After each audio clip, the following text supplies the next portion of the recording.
Bapa di dalam surga, satu-satunya Allah yang benar, yang menciptakan langit dan bumi, yang kami kenal di dalam nama Yesus. Kami bersyukur ya Bapa, kalau saat ini kami boleh ada persekutuan bersama di dalam ibadah pagi ini. Kami sadar itu semua oleh karena berkat kemurahan-Mu. Bapa, sungguh kami rindu untuk mendengarkan suara-Mu.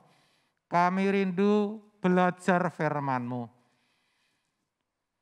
Oleh sebab itu berbicaralah kepada kami, pakailah anak-Mu ini, ambil alih pemberitaan firman-Mu, berikan kami semua hikmat, baik anak-Mu yang akan menyampaikan, ataupun setiap kami yang mengikuti ibadah pagi ini.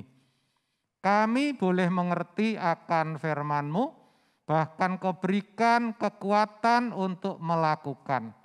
Urapilah kami semua dan berbicaralah, kami siap menjadi pendengar dan pelaku firman-Mu. Terima kasih Bapa, di dalam nama Yesus. Haleluya. Amin. Amin. Amin. Baik, Shalom Bapak Ibu Saudara yang dikasihi Tuhan, dimanapun saudara berada yang saat ini sedang ada bersama-sama dengan kami, mengikuti ibadah pagi ini. Saya percaya kita semua ada dalam berkat perlindungan serta kemurahan daripada Tuhan. Bapak Ibu Saudara, saya mau beritahukan kepada saudara bahwa yang namanya ibadah atau menyembah, Tuhan Yesus berkata bukan di Yerusalem atau di Gunung Gerizim, melainkan menyembah di dalam roh dan kebenaran. Itu artinya bahwa yang namanya ibadah atau menyembah itu bukan persoalan tempat. Apakah itu di gereja ataukah di rumah atau dimanapun saudara berada. Tetapi yang namanya ibadah atau menyembah Tuhan itu bicara soal sikap hati. Nah, oleh sebab itu sebelum saya mulai, saya berharap Bapak Ibu Saudara yang mengikuti bisa ambil tempat duduk yang nyaman, memiliki sikap yang patut karena saudara sedang berada di hadapan Tuhan yang Maha Agung dan Maha Dahsyat itu. Jangan disambi saudara, ya. Usahakan ikuti secara utuh sampai selesai supaya saudara juga diberkati secara utuh saudara. Puji Tuhan. Bapak Ibu Saudara, mungkin saudara akan terkejut kalau saya berkata bahwa banyak orang atau kebanyakan orang atau bahkan hampir semua orang tidak mengerti untuk apa mereka hidup. Tidak tahu tujuan hidup mereka. Kalaupun mereka memiliki tujuan hidupnya sembarangan, asal saja, atau tujuan hidupnya salah. Saudara, pada umumnya orang memiliki tujuan hidup yang sama, yaitu apa? Agar bisa berbahagia di bumi ini. Agar bisa menikmati segala fasilitas kemudahan, kenikmatan, dan keindahan yang ditawarkan oleh dunia ini. Dan itu bisa diperoleh ketika orang memperoleh sukses dalam studi, keberhasilan dalam ekonomi, memiliki keluarga yang utuh dan lengkap. Artinya berumah tangga, punya anak, punya rumah, dan fasilitas lainnya. Dan akan lebih berbahagia lagi kalau bisa memiliki gelar, pangkat, jabatan, kedudukan, ya, atau menjadi orang yang terpandang, yang dihormati. Itulah nilai diri atau nilai hidup. Itulah tujuan hidup banyak orang. Dan itu ditanamkan sejak kecil. Memang mungkin tidak selalu diucapkan.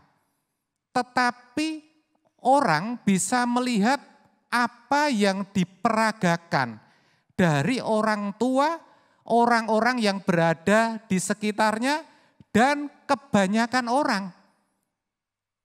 Dari apa yang mereka perjuangkan. Itu sudah menjadi arah hidup dan filosofi kebanyakan orang.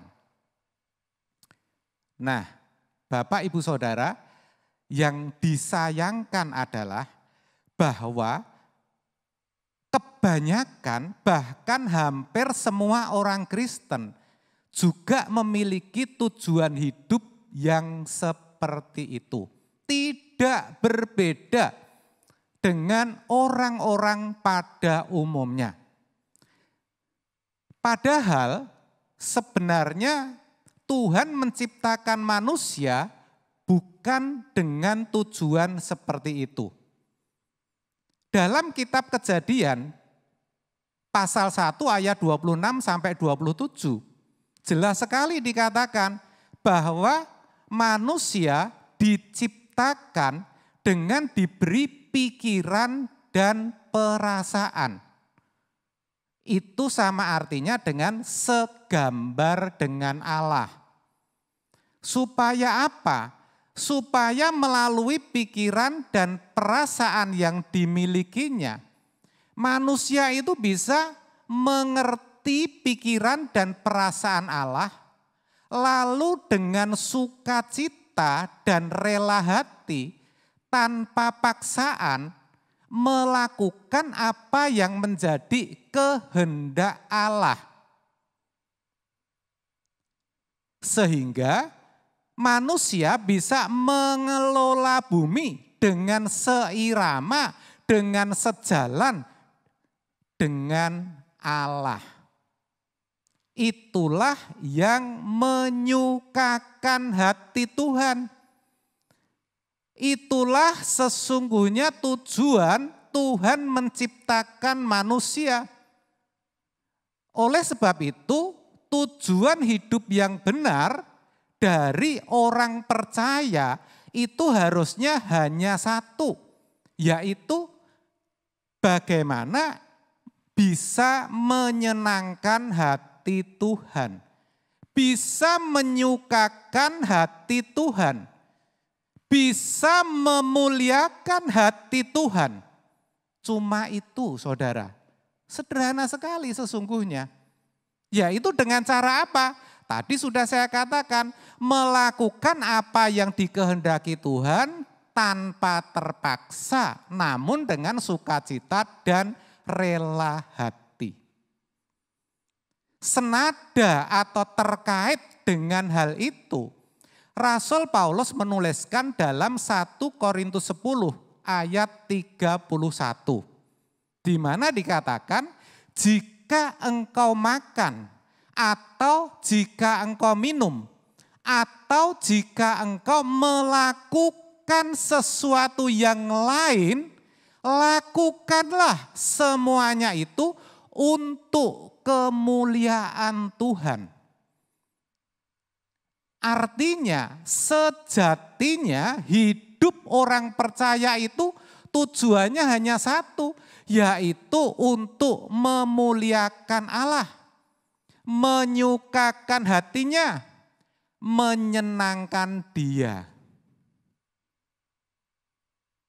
Makanya ada pujian, menyenangkanmu, menyenangkanmu, dimanapun dan kapanpun dalam segala perkara. Menyenangkanmu, menyenangkanmu, sejak di bumi sampai selamanya. Hanya memuliakan Tuhan, menyenangkan hatinya. Itu tujuan satu-satunya, itu perjuangan satu-satunya orang percaya yang harus dicapai. Sayangnya saudara, manusia gagal, meleset, tidak tepat sasaran, tidak sepikiran dan seperasaan dengan Allah. Hamartia, berdosa. Gagal. Akibatnya apa? Alkitab mengatakan mati, saudara. Maksudnya manusia tidak lagi bisa memiliki kemampuan untuk mengerti akan kehendak Allah. Dengan kata lain, manusia itu tidak bisa serupa dengan Allah lagi. Manusia tidak, maksud saya manusia kehilangan kemuliaan Allah. Itu yang terjadi. Tetapi oleh karena keselamatan di dalam Kristus Yesus, maka manusia kembali memiliki satu kesempatan. Ada satu potensi di mana olehnya manusia bisa dikembalikan ke rancangan semula. Manusia bisa kembali serupa dengan Allah. Manusia dimungkinkan untuk bisa kembali mengerti akan pikiran dan perasaan Allah, sehingga bisa melakukan apa yang dikehendakinya. Tetapi itu tidak berlangsung atau terjadi secara otomatis atau seketika, saudara. Melainkan ada satu tanggung jawab yang harus dikerjakan manusia. Ada mekanisme atau caranya. Pertanyaannya, caranya bagaimana?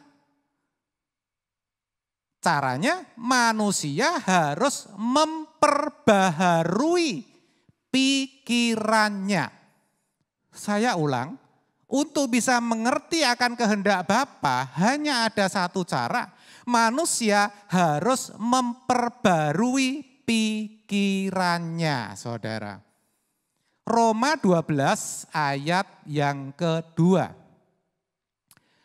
Janganlah kamu menjadi serupa dengan dunia ini, tetapi berubahlah oleh pembaharuan budimu, sehingga kamu dapat membedakan manakah kehendak Allah, apa yang baik, yang berkenan kepada Allah, dan yang sempurna.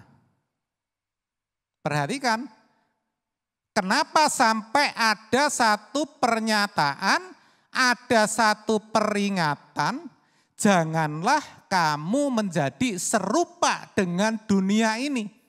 Kenapa? Karena memang manusia dirancang untuk tidak menjadi serupa dengan dunia. Tetapi manusia itu dirancang untuk serupa dengan Allah. Dan Yesus adalah pribadi modelnya yang harus dicontoh. Makanya di sini dikatakan supaya kamu dapat membedakan manakah kehendak Allah, apa yang baik, yang berkenan kepada Allah, dan yang sempurna. Lah caranya bagaimana? Caranya bagaimana? Nah, caranya ya kita harus memperbaharui budi. Dikatakan berubahlah melalui pembaharuan budimu. Artinya budi itu bicara tentang pikiran. Maka pikiran seseorang harus dibaharui dan orang harus mau berubah, saudara. Nah, pertanyaannya sekarang, apakah Bapak Ibu Saudara juga pengen dikembalikan ke rancangan semula? Apakah ada keinginan untuk bisa mengerti kehendak Allah? Saudara sendiri yang tahu. Kalau iya, saudara harus berubah. Saudara harus mengalami yang namanya pembaharuan budi atau pembaharuan pikiran, saudara. Lalu pertanyaan yang bisa muncul, kenapa kok pikirannya yang harus dibaharui, kok bukan yang lain? Yang pertama, karena yang meleset, yang tidak tepat adalah pikiran manusia.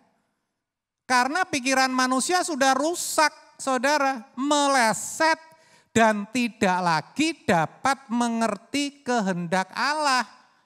Maka pikiranlah yang harus dibaharui.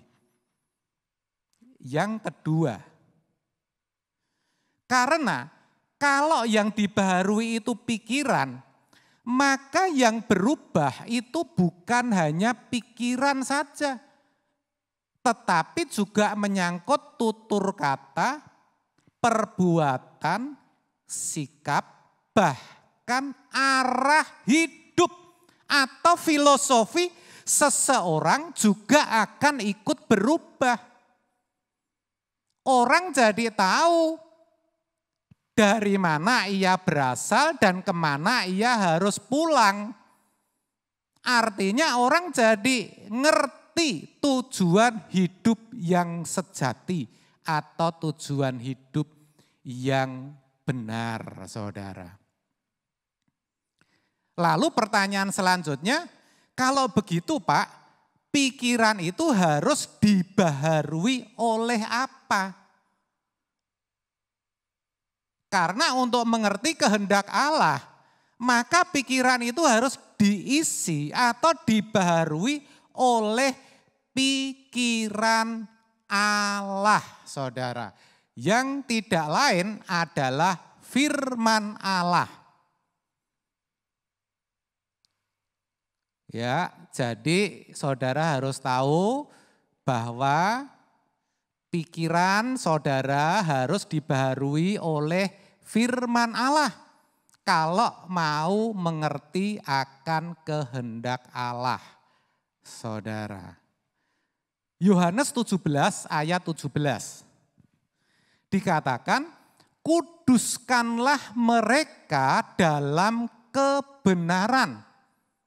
Firman-Mu adalah kebenaran. Ini doa Tuhan Yesus. Untuk siapa? Untuk saudara dan saya, untuk para muridnya. Kuduskanlah mereka dalam kebenaran, artinya melalui pikiran. Artinya pikiran manusia, pikiran orang percaya harus dikuduskan. Harus disucikan, harus dijadikan benar. Begitu maksudnya. Jelas saudara? Saudara mungkin berkata, Pak, tetapi kita manusia kan sudah dikuduskan dari dosa oleh darah Yesus. Oh betul saudara, Yesus mati di kayu salib itu untuk menebus dosa manusia.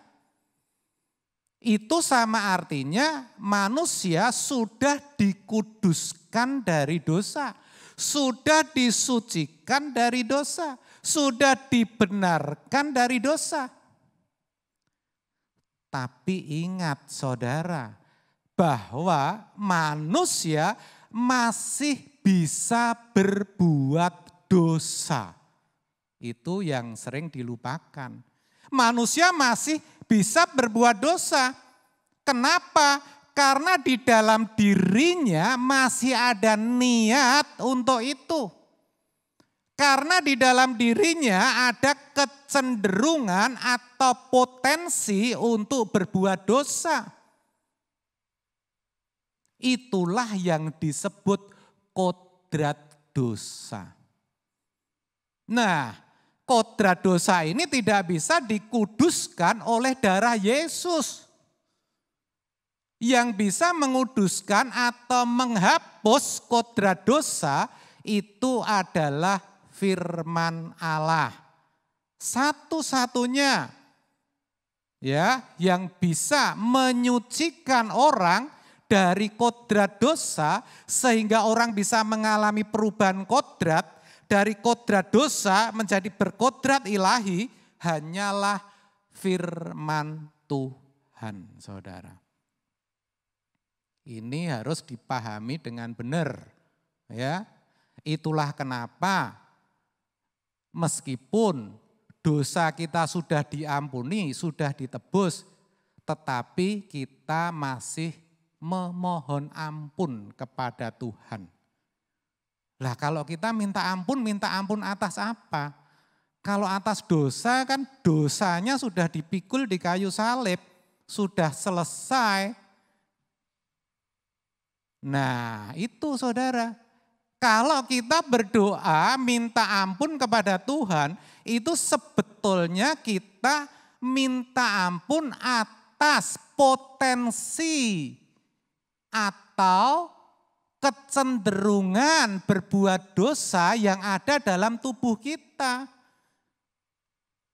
Kok bisa berbuat dosa lagi? Lah itu kita minta ampun kepada Tuhan, saudara. Makanya permintaan ampun itu harus didasari dengan tidak mengulangi perbuatan itu lagi. Begitu saudara.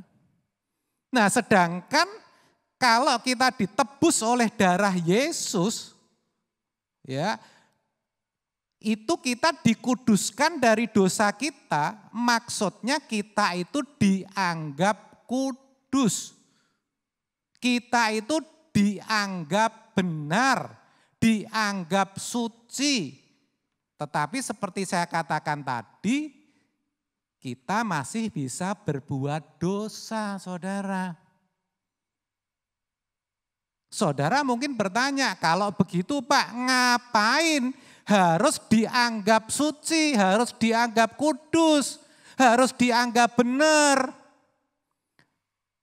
Nah, itulah hebatnya Allah, saudara, rencana Allah. Yaitu supaya manusia yang sudah dibenarkan, yang sudah dikuduskan oleh darah Yesus tadi, bisa dibawa kepada Allah, dipertemukan dengan Allah yang Maha Kudus itu, diperdamaikan dengan Dia. Kalau kita belum dianggap kudus, tidak bisa bertemu dengan Allah yang Maha Kudus, saudara. Maka kita harus dibenarkan terlebih dahulu. Baru kita bisa dibawa kepada Allah, ketemu dengan Allah Bapa, ya, diperdamaikan dengan dia. Lalu Allah memberikan rohnya, yaitu Roh Kudusnya. Maka orang percaya dimeteraikan dengan Roh Kudus, saudara. Yang mana Roh Kudus inilah yang akan menuntun orang percaya kepada seluruh kebenaran. Yohanes 16 ayat 13. Roh Kudus inilah yang akan membuat orang percaya sungguh-sungguh benar atau benar-benar kudus. Begitu saudara. Yaitu melalui firman Tuhan. Jadi firman Tuhan itu sarana saudara. Ya, untuk mengkuduskan manusia dari kodrat dosa.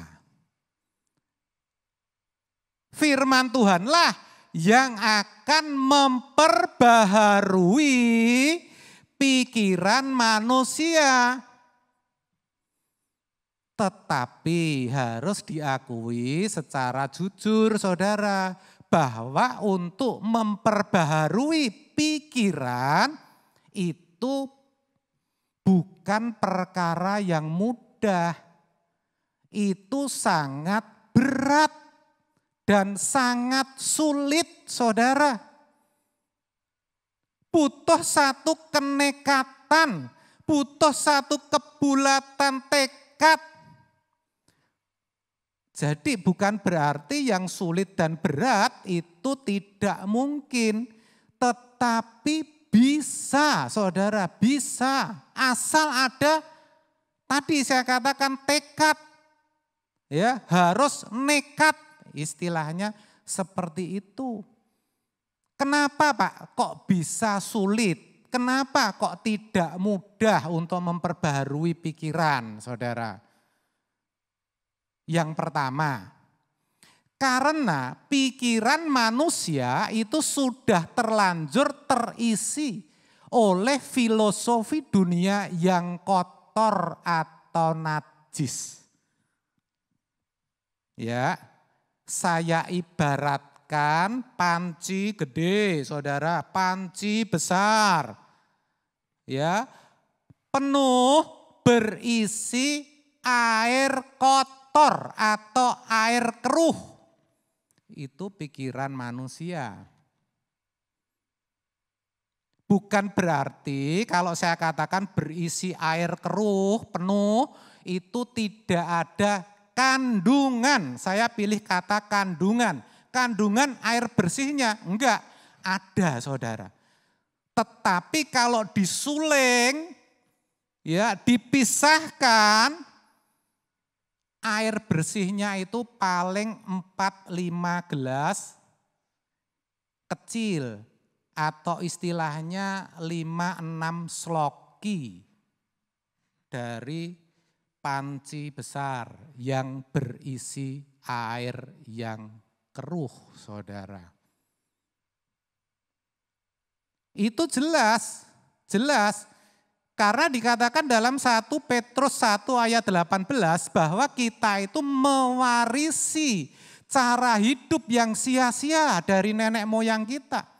Dan itu kita warisi di dalam pikiran, filosofi seperti bagaimana orang bisa mencapai kebahagiaan yang saya uraikan di awal tadi sudah ditanamkan sejak kecil saudara. Itu sudah ngisi pikiran manusia.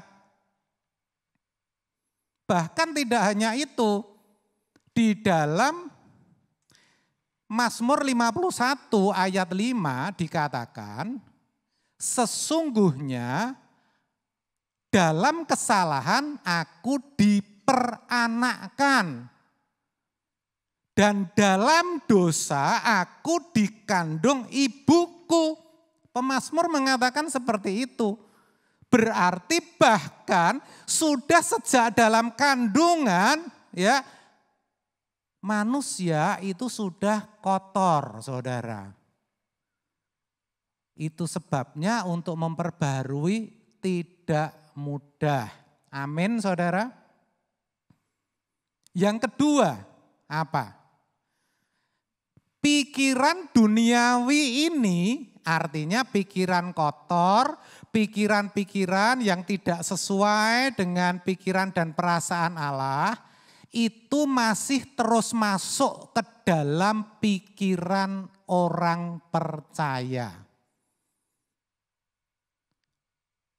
Pikiran-pikiran najis, pikiran-pikiran kotor, pikiran-pikiran porno, pikiran-pikiran jahat, itu masih terus ngalir masuk. Sudah pancinya penuh air kotor, air keruh, masih ya dituangin terus. Air keruh lagi, kotoran-kotoran lagi, saudara.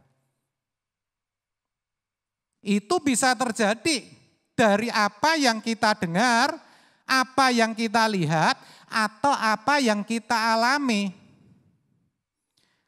Coba bayangkan kalau saudara mendengar anak saudara pulang dan berkata bahwa anak saudara habis dipukulin orang. Spontan saudara pasti memiliki niat yang kotor. Kita balas, siapa orangnya? Yuk kita cari. Atau apa yang kita lihat. Saudara lihat ada uang sebongkok ya tergeletak. Saudara tahu persis bahwa itu barang ketinggalan milik orang lain, saudara. Tetapi tanpa sadar saudara menyadari juga bahwa ternyata di sekitar saudara itu ternyata enggak ada orang. Apa yang ada di pikiran orang seperti itu? Minimal ada sedikit, walaupun sedikit pasti ada niat untuk memiliki. Padahal tahu itu bukan miliknya, barang ketinggalan. Kalau di luar negeri ada yang namanya tempat penitipan barang yang hilang atau ketinggalan, saudara. Kalau di kita ya paling lapor ke polisi, saudara. Betul enggak, saudara? Nah, juga dari apa yang dialami. Coba kalau saudara direndahkan, saudara diancam, ya, saudara dijahati. Tetapi yang menjahati saudara itu lebih kuat dari saudara, lebih kaya dari saudara. Saudara enggak bisa balas tuh. Apa yang muncul di pikiran saudara? Kebencian. Rasa tidak suka. Betul gak saudara? Nah, itu mengalir, itu masuk ke dalam pikiran setiap orang percaya, setiap saat. Kalau saya kasih gambaran, ya meskipun mungkin ini tidak tepat betul, tetapi bisa dipakai untuk membayangkan bahwa pikiran-pikiran yang masuk itu seminggu saudara, dalam waktu seminggu itu kira-kira 4 gelas kecil atau 4 sloki. Seminggu saudara, tadi pancinya pikiran kita sudah penuh dengan air keruh, dengan hal-hal kotor. Masih ditambah, seminggunya dapat 4 sloki lagi saudara. Apa ndak susah untuk mengubah? Apa ndak susah untuk memperbaharui saudara? Susah bukan? Belum lagi ditambah, apa Pak? Sangat sedikit orang yang butuh memperbaharui pikirannya. Kalau mau jujur, saudara bisa koreksi hidup saudara sendiri, masing-masing dimanapun saudara berada. Apakah saudara juga merasa perlu untuk memperbaharui pikiran saudara? Kalau jujur mungkin saudara akan berkata, iya tuh Pak, enggak. Lah lalu, apa enggak butuh dibaharui? Iya perlu Pak. Apa yang ada di pikiran banyak orang yang perlu dibaharui? Tidak lain, tidak bukan adalah hidupnya. Datang ke gereja tujuannya supaya hidupnya dibaharui. Tetapi salah konsep karena maunya dibaharui dalam hal apa? Yang miskin jadi kaya. Yang kaya jadi lebih kaya. Yang tadinya tidak punya ini, tidak punya itu, tidak bisa berbuat begini, tidak bisa begitu, maunya bisa punya ini, punya itu, dan berbuat begini, berbuat begitu. Yang sudah bisa seperti itu, maunya memiliki sebanyak-banyaknya yang bisa dicapai. Walah, itu menjadikan semakin sulit lagi untuk memperbarui pikiran saudara. Tetapi saya katakan tadi bahwa yang tampak sulit bahkan terkesan tidak mungkin itu bisa. Saya katakan kalau kita nekat saudara. Kita harus punya terlebih dahulu satu komitmen yang bulat. Tekad yang bulat, meskipun mungkin ketika kita berjuang, kita belum bulat, masih sering mau, kadang juga enggak, tapi niatnya, tekadnya harus bulat dulu. Kalau sudah memiliki tekad yang bulat untuk memperbarui pikiran dan tahu bahwa yang bisa memperbaharui adalah firman Tuhan, maka orang akan berusaha untuk mendengar dan belajar firman Tuhan, saudara. Artinya apa? Memaksa, memasukkan, mengalirkan, menuangkan firman Tuhan itu ke dalam pikirannya. Tetapi dengan berkata demikian, saya tidak bermaksud untuk membuat saudara sudah merasa puas. Kenapa? Karena mungkin saudara sudah merasa, saya sudah belajar dan mendengarkan firman, Pak. Kapan? Lah ini kan lagi sedang mengikuti ibadah live streaming. Kan saya juga ngikutin RYM, Pak, tiap Selasa. Nah, saya mau katakan kepada saudara, kalau saudara makan firman Tuhan hanya 2 kali seminggu, itu tidak ngefek saudara, enggak ada pengaruhnya. Kenapa? Karena pancinya penuh berisi air keruh, itu pikiran kita. Tiap minggu dituangin, tadi saya katakan 3-4 gelas kecil kotoran. Sedangkan saudara isi dengan firman, dengan air bersih hanya 2 gelas kecil, 2 seloki. Enggak ngefek sama sekali saudara. Makanya kita lihat bahwa kebanyakan orang Kristen tidak beda dengan orang yang bukan Kristen. Perbuatannya sama saja. Kenapa bisa begitu? Karena pikirannya belum dibaharui saudara. Lah lalu Pak gimana? Nah caranya saudara harus berjuang untuk memasukkan firman Tuhan sebanyak-banyaknya, semaksimal mungkin ke dalam pikiran saudara. Ibaratnya saudara, kalau kita kemasukan 4 gelas kecil atau 4 seloki air kotor atau pikiran hal-hal yang najis ke dalam pikiran kita, maka firman Tuhan yang kita masukkan harus lebih dari 4 gelas kecil, 4 seloki. Saudara harus kerjakan itu maksimal. Saudara. Nah, kita hamba-hamba Tuhan tahu, kita semua hamba Tuhan yang di tempat ini sudah memberikan fasilitas, saudara. Ya, tiap pagi saya kirim seri pengajaran, ada berupa teks, ada berupa audio. Bu Gembala mengirimkan suara gembala. Iya kan? Pak Daniel kirimkan renungan malam, Bu Mein kirimkan renungan. Betul kan ya? Bu Indra kasih berkat sore. Belum lagi kalau saudara mau merenungkan hikmat pagi yang saya kirimkan juga tiap hari. Ada perkataan hidup yang harus direnungkan. Itu berdasarkan firman Tuhan semuanya, saudara. Nah, kalau itu saudara lakukan tiap hari, ya saudara, maka ibaratnya saudara itu memasukkan air bersih ke dalam panci pikiran saudara yang kotor tadi, 7 gelas kecil air bersih, 7 sloki, itu ngefek saudara. Jadi untuk memperbarui pikiran itu enggak gampang.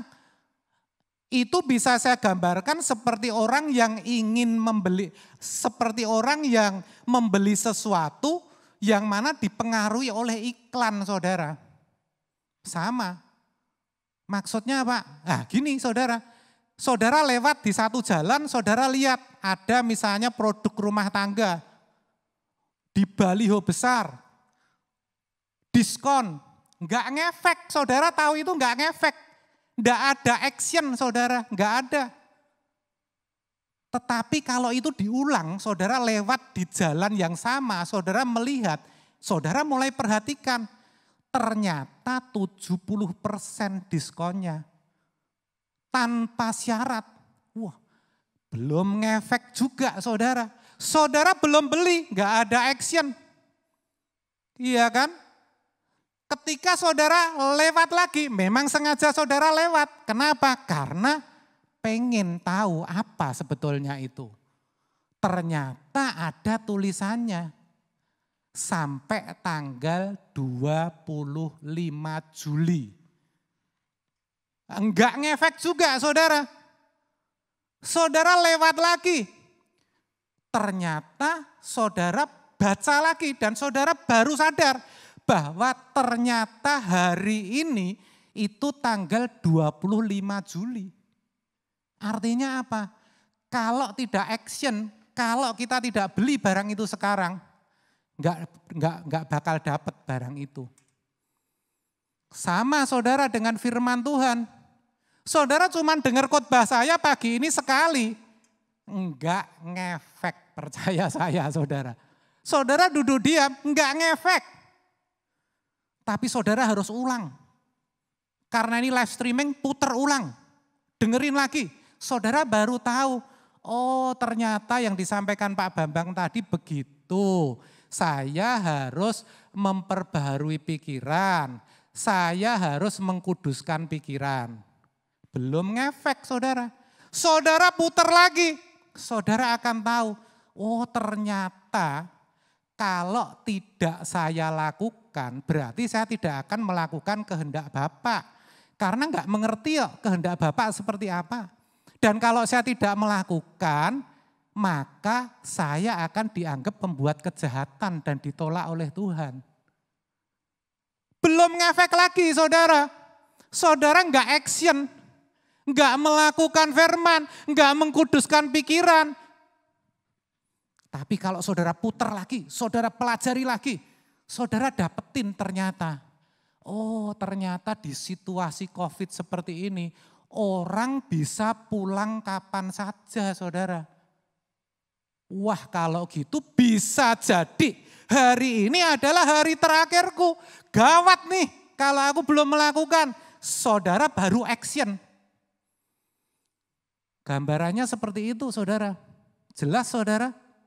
Jadi memperbarui pikiran jangan saudara anggap enteng loh saudara. Kalau pikiran saudara enggak dibarui, saudara enggak pernah ngerti apa yang dimau Tuhan. Yang saudara tahu adalah apa yang saudara mau, yang saudara ingini. Dan satu hari kelak, saudara akan mengalami penyesalan kekal. Karena Tuhan akan berkata kepada saudara, enyala engkau, hai pembuat kejahatan. Saudara enggak bisa berdalih. Kalau yang bicara saya atau Bu Gembala, saudara bisa ngomong, saya ke gereja itu Pak, Bu. Tapi kalau di hadapan Allah yang Maha Agung dan Maha Suci, saudara enggak bisa saudara. Saudara akan tertunduk. Makanya sekali lagi saya ingatkan, untuk bisa memperbaharui pikiran dengan firman Allah, maka harus ada tekad yang bulat untuk belajar dan mengulang-ulang. Ingat saudara, firman itu harus dipelajari, dipahami, dihayati, direnungkan siang dan malam. Ya, itu artinya berulang-ulang. Dan itu sudah ditekankan sejak zamannya Musa, saudara.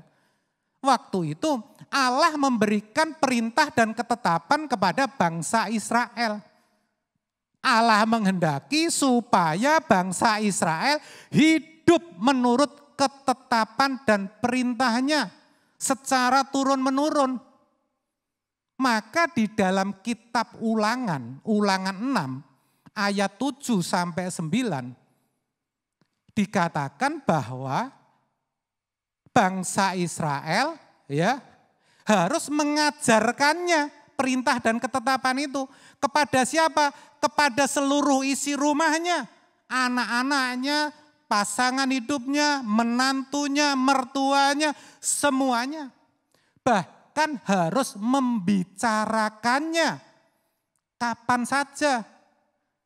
Dikatakan ketika duduk, ketika dalam perjalanan, ketika berbaring, ketika bangun, bahkan dikatakan supaya ketetapan atau perintah itu diikatkan sebagai tanda di tangan. Supaya apa? Supaya selalu sadar, ngerti.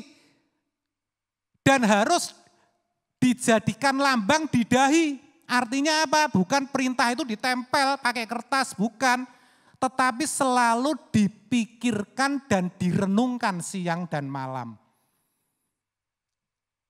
Bahkan dikatakan perintah itu harus diikatkan di tiang-tiang pintu rumah dan di gerbang rumah setiap bangsa Israel. Seperti itu saudara. Mungkin saudara berkata dalam hati, wah kalau gitu Pak, kita nggak bisa kerja dong Pak. Kalau gitu jadi pendeta aja Pak. Masa seharian harus duduk, merenungkan firman Tuhan, baca firman Tuhan, dengar firman Tuhan.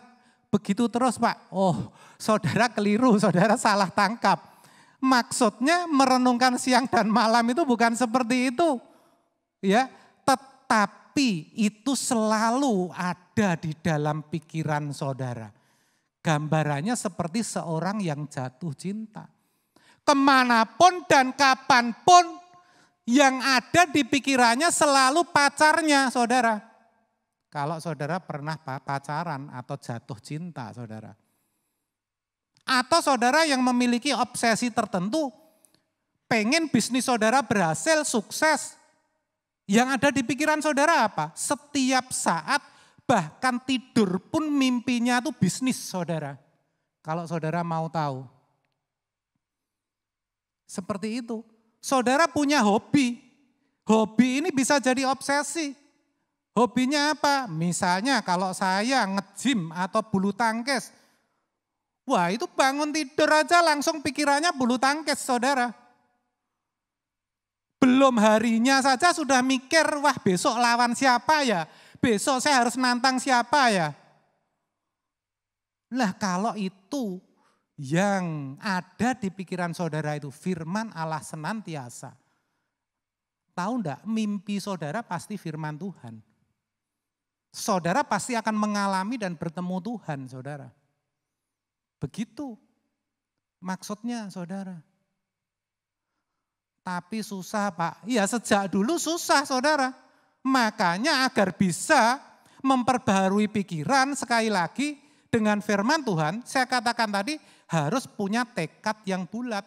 Selain itu saudara harus mengasihi Tuhan dengan segenap hati. Orang kalau mengasihi Tuhan mau melakukan apa saja bagi dia.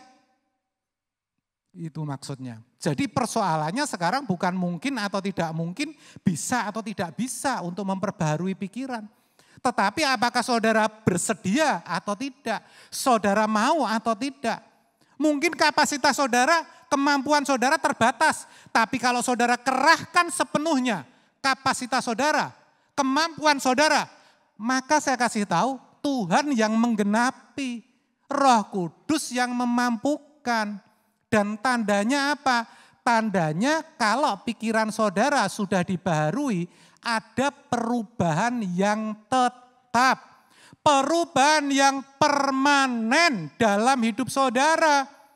Saudara tidak bisa lagi berbuat dosa karena kodrat itu sudah mati. Maksud apa? Bisa enggak berbuat dosa lagi? Loh lah kan enggak percaya firman lagi. Masa Tuhan itu keliru? Enggak mungkin lah. Banyak ayat. Kuduslah kamu sebab aku kudus. Nah itu pasti bisa, namanya perintah Tuhan kok. Jadi saudara jangan skeptis deh. Tapi daripada begitu lebih baik saudara lakukan saja. Ya, seiring berjalannya waktu saudara akan dapati hidup saudara semakin kudus, semakin tidak bercacat dan tidak bercela. Orang semakin sulit mencari kesalahannya. Gibor ini salahnya di mana ya? Ya, seperti yang dialami Daniel, Sadrah, Mesah dan Abednego. Dicari salahnya enggak ada. Akhirnya apa? Oh, dalam hal ibadahnya. Dalam waktu sebulan, raja berkata, "Hai Daniel, kamu enggak boleh menyembah kepada Allah siapapun kecuali kepadaku." Enggak ditemukan kesalahan, saudara. Itu artinya kalau Daniel bisa, saudara juga bisa. Karena Allah kita sama. Allah yang disembah Sadrah, Mesah, Abednego dan Daniel. Allah Abraham, Ishak dan Yakub. Kenapa mereka bisa, kita enggak bisa? Pasti bisa. Persoalannya mereka mau, nah kita mau atau tidak. Tapi percayalah, kalau saudara mengasihi Tuhan dengan segenap hati saudara, saudara akan dimampukan. Amin saudara, puji Tuhan. Kiranya kebenaran firman Tuhan ini boleh mengubah hidup kita sekalian untuk semakin serupa dengan Allah. Ya, jadi sekali lagi saudara harus berjuang ya dengan tekad yang bulat untuk memperbaharui pikiran. Karena itu sama dengan memaksimalkan potensi yang ada di dalam diri saudara. Saudara berubah, pikiran saudara berubah, arah hidup saudara berubah. Saudara jadi tahu, saudara berasal dari mana, harus pulang kemana. Tujuan hidup saudara jadi jelas. Hidup jadi tidak membosankan. Puji Tuhan. Kita akan pujikan satu pujian. Aku mengasihi Engkau, Yesus.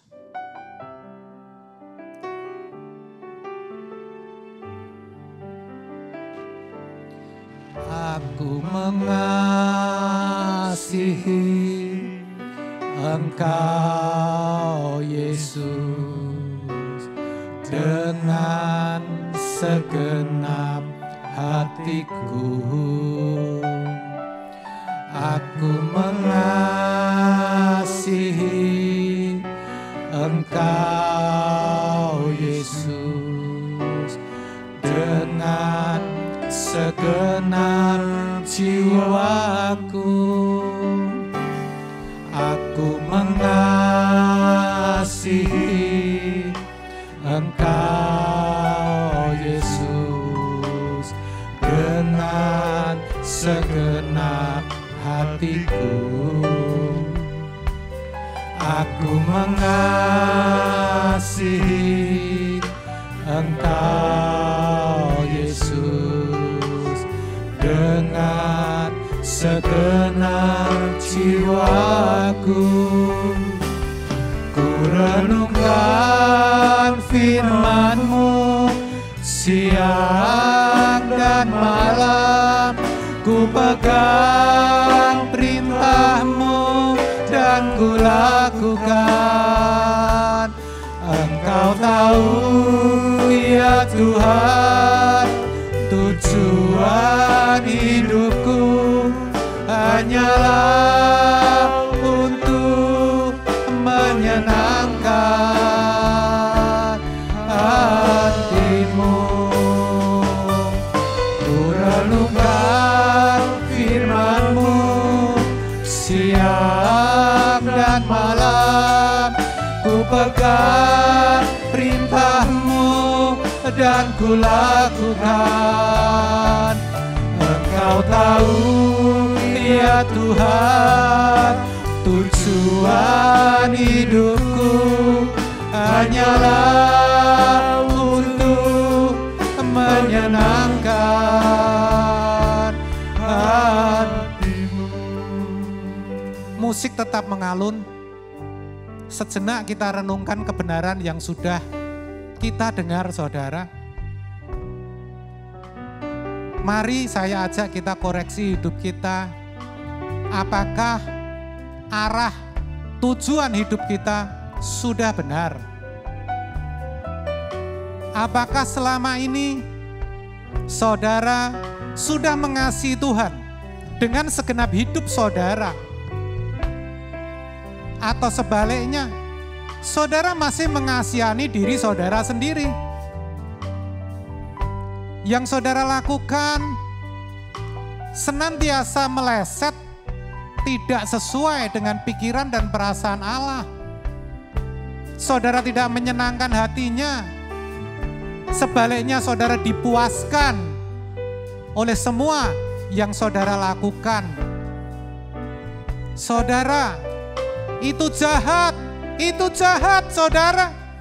Tapi itulah yang kita lakukan.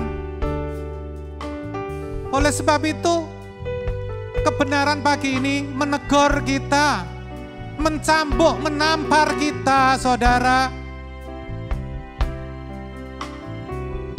Tuhan itu baik, melalui firman-Nya Dia sedang membela saudara dan saya, supaya kita berubah.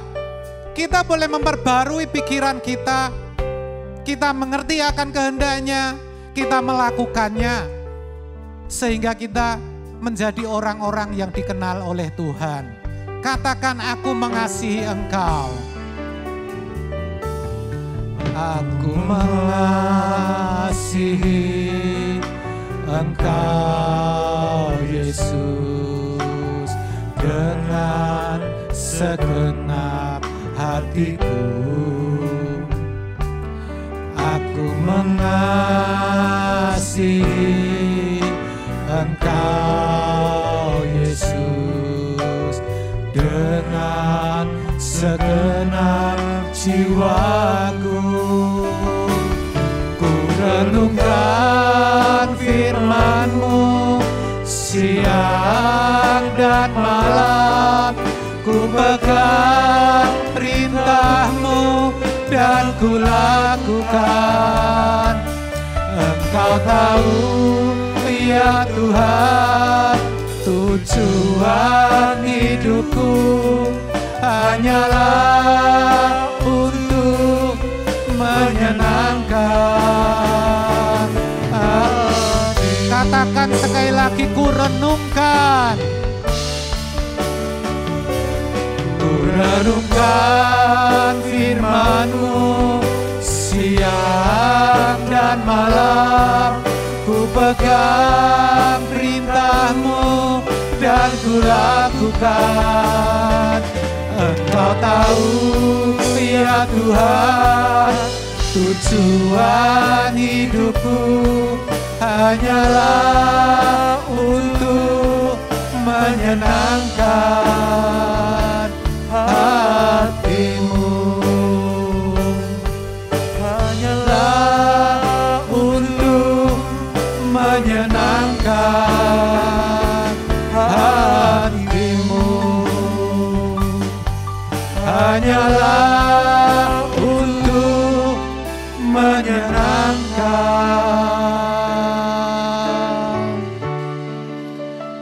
hati-Mu.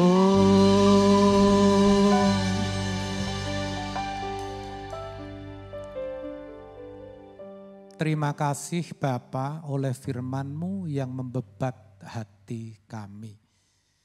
Kami sadar selama ini kami meleset. Kami tidak tepat sasaran dengan pikiran dan perasaan-Mu.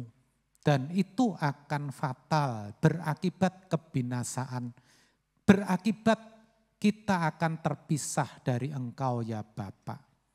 Kami bersyukur oleh firman-Mu dan melalui apa yang kami dengar pagi ini, kami bertekad secara bulat untuk memperbaharui pikiran kami.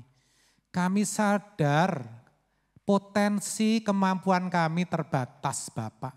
Tapi kami juga sadar, bahkan kami tahu Engkau sendiri yang akan melengkapi. Engkau yang akan memampukan.